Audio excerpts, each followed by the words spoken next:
I think what happens in certain communities, you have other people that inherit a different bias when it comes to, if you've ever had a bad experience, right? Any past financial trauma.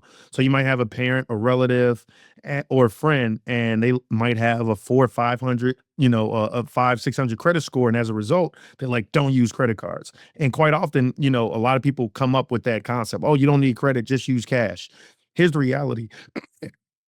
With your credit, it gives you some inherent leverage, aka through the idea of having points, having rewards. And so you can have a credit card that has, I get almost 1 million points with American Express. I got 1 million points for my Chase Sapphire, so you're looking, and those points are you give you the ability to redeem them for different rewards, right? Miles and trips, different dining benefits, etc. But here's the idea: you have to use a credit card responsibly. I never recommend using your debit card unless you need to get cash from the ATM. I'm buying gas, groceries, any other thing in my life on a credit card. But here's the reality. It all boils down to, are you using it responsibly? I never recommend using a credit card if you can't pay that balance in full within that next 30 days when the actual bill is due.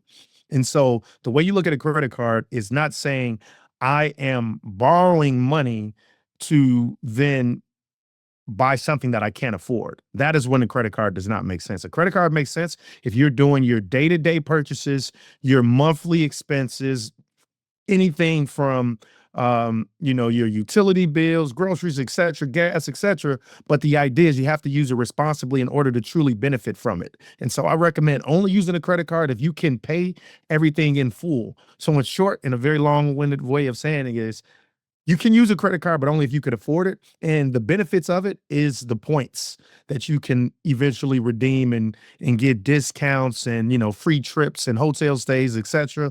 As you continue to pile up points. All right, so let's actually go through the benefits of a credit card, right? As you can see on this Chase Sapphire, I have 815,000 points that can all get redeemed, right? I can literally get cash back, book travel, redeem as gift cards. And so every dollar that I spend has the ability to go back and do something even better, right? And here on my Amex, I got 970,000 points. Once again, I can redeem these guys. I can get a statement credit. I can redeem as gift cards. And to give you even an example, my wife and I, we went on a trip to Morocco kind of late last year, and it cost me 100,000 of my points